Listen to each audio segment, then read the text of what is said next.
المراركه انا نحبكم وانتم ما تحبوني، انا نحبكم عند ربي وانتم ما تحبوني، بصح ماشي ديروا الافتتاح في الارينا وتقول لي درنا في مولاي عبد الله. ما تكذبوش، الكذبه حرام. الله يبارك الافتتاح خاوتي، الله يبارك. انا حسباني يلعبوا في الارينا بون واحد يهدر كلمه الحق. سطاد شباب، سطاد شباب ما عندك ما تهدر. سطاد شباب ما تقول لي فيه الشتاء، ما تقول لي فيه الرطوبه، خاطش كاع الملاعب يصراو فيهم مشاكل في الدنيا هذه. هذا سطاد تاع مولاهم عبد الله، وانا اكرر واعيد مولاهم عبد الله، خاطش انا مانيش مغربي. هذه ما تقبضوهاش عليا، خاطش انا لو كان جيت مغربي نقول مولاي عبد الله، بصح انا ماشي مغربي سما ما نقولش مولاي عبد الله، نقول ملعب مولاهم عبد الله. تقبلوها مني بالضحك واللعب، راكم عارفين بلي نحبكم وتحبوني. السلام عليكم الاصدقاء، مرحبا بكم في هذا الفيديو جديد. كما شفتم انا في المقدمه ديال الفيديو، البارح كان الافتتاح ديال المنتخب المغربي وكاس افريقيا اللي كان في المغرب في الرباط ديال مولاي عبد الله، وكان الحضور ديالو ديال مولاي العهد. كان واحد الافتتاح اللي واعر، واليوم غتشوفوا معنا بعض الردود الجزائريين اللي هبلهم داك الافتتاح البارح اللي كان عالمي. الاصدقاء بلا ما نطول عليكم في المقدمه ديال المقطع، بلا ما تنسوا لنا بواحد لايك وشاركوا المقطع من الاصدقاء ديالكم وخلوا الاراء ديالكم في قناه تعليق، وخليكم مع المقطع. ديروا الافتتاح في الارينا وتقول لي درنا في مولاي عبد الله. ما تكذبوش، الكذبه حرام. الله يبارك الافتتاح خاوتي، الله يبارك. انا حسباني يلعبوا في الارينا بون واحد يهدر كلمه الحق. سطاد شباب، سطاد شباب ما عندك ما تهدر. سطاد شباب ما تقول لي فيه الشتاء، ما تقول لي فيه الرطوبه، خاطش كاع الملاعب يصراو فيهم مشاكل في الدنيا هذه. هذا سطاد تاع مولاهم عبد الله، وانا اكرر واعيد مولاهم عبد الله، خاطش انا مانيش مغربي. هذه ما تقبضوهاش عليا، خاطش انا لو كان جيت مغربي نقول مولاي عبد الله، بصح انا ماشي مغربي سما ما نقولش مولاي عبد الله، نقول ملعب مولاهم عبد الله. تقبلوها مني بالضحك واللعب، راكم عارفين بلي نحبكم وتحبوني. يسمى ماشي ما ديرهاش بيناتنا كلمه هكا. المهم ماشي ديروا الافتتاح في الاليانس ارينا وتقول لي درناها في الرباط. الرباط ولا وين؟ تكذبوا انتوما كذابين. الله يبارك الملعب، والله غير الله يبارك يا خوتي. افتتاح في الافتتاح هذاك موتسيبي انفانتينو هذاك انفانتينو ساكن عندكم في المغرب، انفانتينو يظل في المروك، جامي جا للجزائر احنا بصح واش يجي يدير؟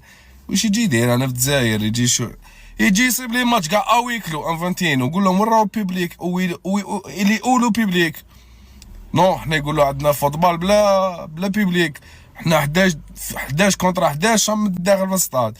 اي لو بيبليك لي سيبورتور لي زارجون لي ريفوني تاع لا لا حنا نبيعو نشرو في لي ماتش. هذه انفانتينو كيجي للجزائر يقولوا حنا الدراهم نعرفوا كيف نجيبوهم من الزنقه ماشي متريبين. المهم والله غير ما المهم بيناتي شتا تاع بصحتكم، بيناتي عطيتوها الاولى. وشنو كوب دافريك دوك هذه كاس افريقيا هذه ما كاش كيف نكون معاكم، خاطر الخيانه لا تغتفر، وانا مانيش خائن. الخيانه انا عندي لا تغتفر، انا جزائري. شوف هذا هو حفل افتتاح كاس افريقيا بالمغرب. قولوا لنا واش رايكم، نخليكم مع الفيديو.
كل الاراء اللي بتنتقد حفل افتتاح كاس الافريقيه في المغرب 2025، محمد ابو تريكه قال لك انا مبسوط من حفل الافتتاح لان فيه رساله امل كبيره جدا لقاره افريقيا مظلومه. حفل افتتاح كاس الافريقيه باين الثقافه المغربيه والثقافه الافريقيه. احترموا قاره افريقيا شويه، قاره افريقيا مش صغيره. تقدر تقول لي ايه رايك في حفل افتتاح كاس الافريقيه المغرب 2025؟ تقدر تتفرج عليه هو مباراه الافتتاح وكل مباريات البطوله من اللينك اللي في البايو. اشرف حكيمي بيقدم البالون دور للجمهور وبيحتفل بيها معاهم. دي كانت اللحظه اللي قبل انطلاق مباراه المغرب وجزر القمر. افتتاح كاس الافريقيه اشرف حكيمي نزل بجائزه البالون دور الافريقي احتفل بيها مع الجمهور وسط اجواء كلها فرحه. كما كان متوقع، حفل افتتاح كأس الأمم الأفريقية في المغرب عالمي مغربي، الهوية المغربية الجميلة العظيمة جدا جدا جدا بإخراج أوروبي.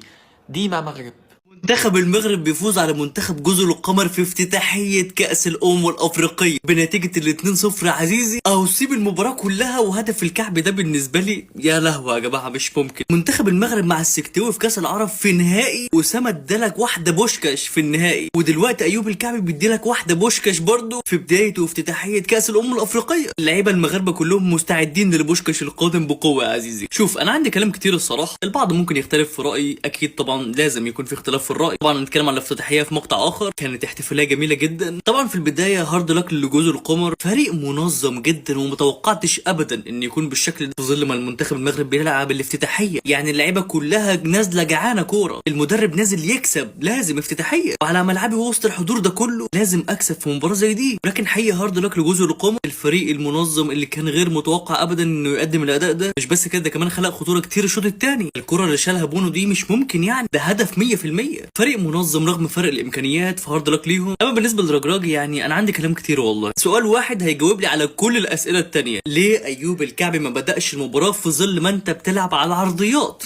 من الطرفين؟ انت عندك مهاجم افضل من ايوب الكعبي كمحطه ومهاجم بوكس، يعني ما عندكش. ممكن نصيري، مع ان انا بشوف ايوب الكعبي حاليا فورمه غير طبيعيه يعني، واديك شفت يعني الفورمه 10 دقايق دبل كيك، يعني ما اعرفش عملها ازاي، كانت صعبه جدا لانه ما كانش وضع ثبات، هو كان وضع وشه في المرمى فجاه لف مش فاهم ازاي عمل. فهو ايوب الكعبي ليه ما بداش اساسي طالما بتلعب على ارضيات؟ والنقطه الثانيه يعني سفيان مرابط، يعني مش هنتكلم على سلبيات، افرح فوز 2-0 تمام، لسه بتتعود على الريتم، لسه بتبدا البطوله، ولكن خلي بالك من القادم. كامكانيات منتخب مالي وزامبيا عندهم امكانيات اعلى بكتير. نصير مزراوي ممكن تهدى بس على الراجل شويه، انت ما عندكش غيره فسيبه في حاله عشان مش وقت اصابات. يعني العناد اللي شفناه في الشوط الاول يقول لك خلي بالك من الحظ في البطوله، اصابه سايس وضربه الجزاء اللي ضايعه عدت على خير المره دي. مبروك لاهل المغرب فوز. حرام عليكم، حرام عليكم يا مغرب.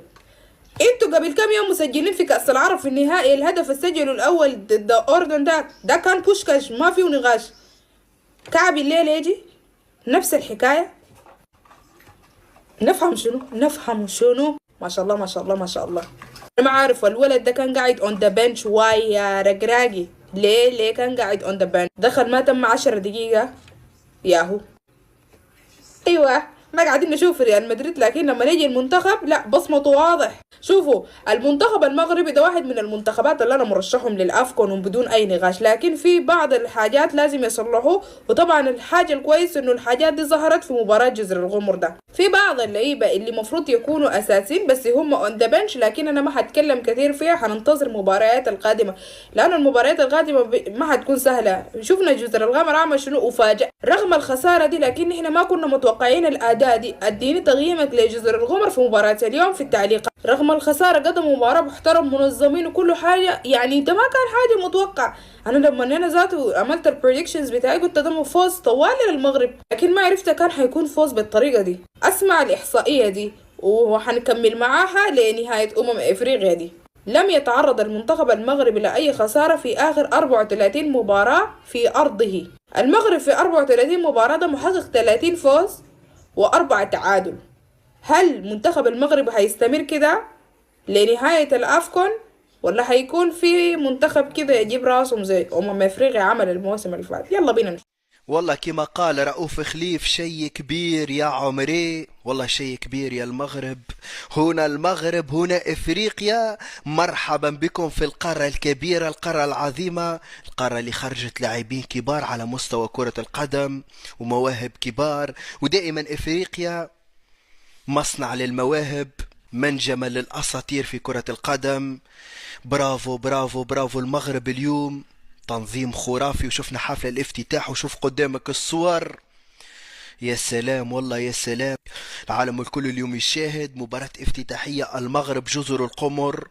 شوف في حفل افتتاحي عالمي بكل المقاييس، أجواء كبيرة، رسالة عظيمة جدا توجه فيها المغرب من ملعب الرباط، الملعب الكبير هذا، الملعب المتطور، الملعب رائع جدا، حضور جماهيري كبير، العالم الكل يتابع اليوم، وإن شاء الله البطولة توفي بكل الوعود. البداية كانت رائعة للأمانة، وإن شاء الله النهاية تكون أجمل وأروع، وإن شاء الله نشوفوا مباريات كبيرة، تنافسية كبيرة، مواهب كبيرة، والقوة الحاضرة في اللعبة في كرة القدم، البصمة الإفريقية. والله برافو المغرب، صورة مشرفة، صورة جميلة، حفل افتتاحها راقي جدا بصراحة. إن شاء الله نشوفوا بطولة مميزة.